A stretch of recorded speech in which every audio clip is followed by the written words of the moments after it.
National senior basic school నూతన కార్యవర్గ ప్రమాణ స్వీకారం సాంప్రదాయ పద్ధతిలో ఘనంగా నిర్వహించారు. నేషనల్ సీనియర్ బేసిక్ స్కూల్నకు నూతనంగా ఏర్పాటైన కమిటీ సభ్యులు స్కూల్ ఆవరణలో ప్రమాణ స్వీకారం చేశారు.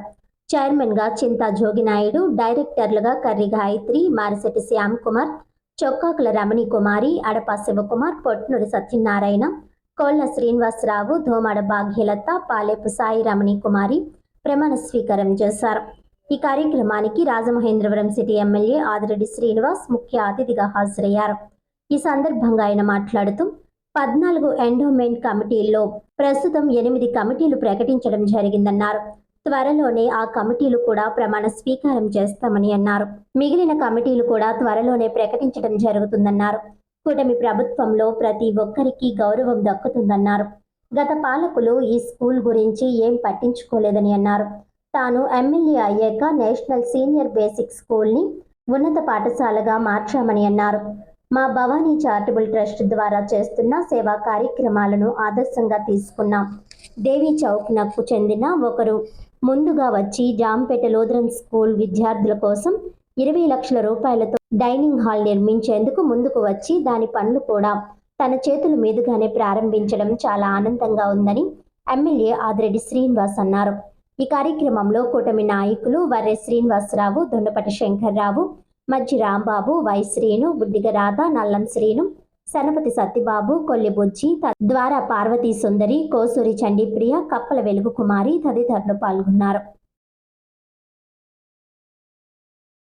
గోదావరి జిల్లా రాజమహేంద్రవరం సిటీ అన్నపూర్ణమ్మపేటలో గల శ్రీ నేషనల్ సీనియర్ బేసిక్ స్కూలునకు ధర్మకర్తగా నియమించబడి ఉన్నందున ధర్మకర్తగా నా విద్యుక్త ధర్మమును యోగ్యముగాను నమ్మకముగాను శక్తి వంచన లేకుండా న్యాయ దృష్టితోనూ జ్ఞాన విధేయముగాను భయాభిమాన రాగద్వేష రహితముగాను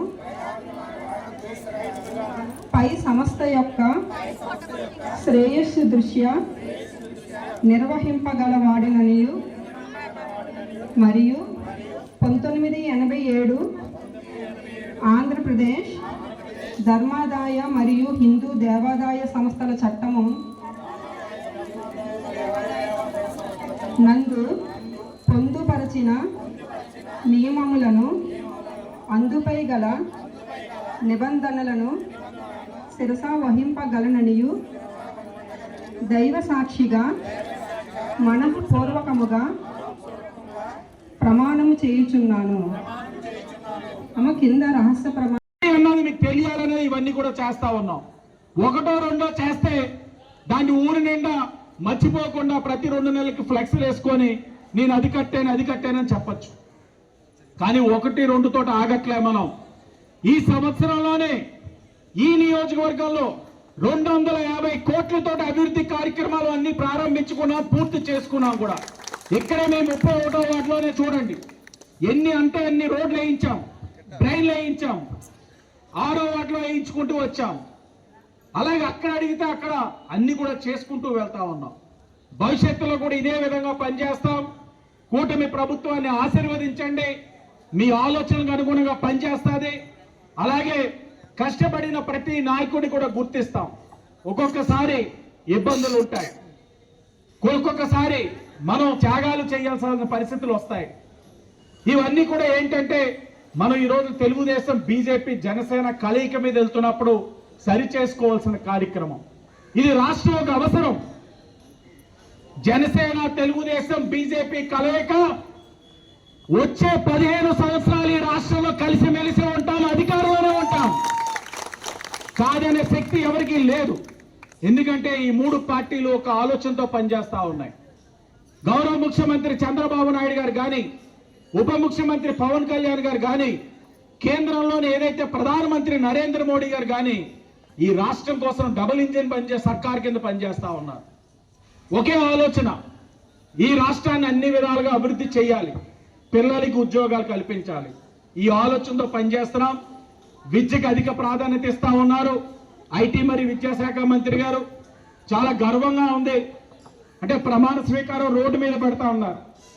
నేను అన్నాను లేదు, ఇక్కడే పెట్టండి, పెట్టించుకునే అర్హత ఉంది.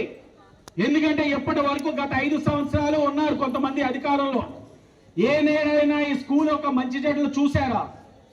ఇక్కడ మన వాళ్ళు ఒక క్లాస్ వరకు చదివి 10వ తరగతి కోసం పక్కన ఎక్కడెక్కడికో వెళ్తా ఉన్నారు. మరి 10th క్లాస్ ఇక్కడ ఎందుకు తేలేకపోతున్నారు అన్నది ఏదైనా ఆలోచించారా? కానీ కూటమి ప్రభుత్వం వచ్చిన వెంటనే ఈ సంవత్సరంలోనే ఇక 10th క్లాస్ వరకు అవకాశం కల్పించాం.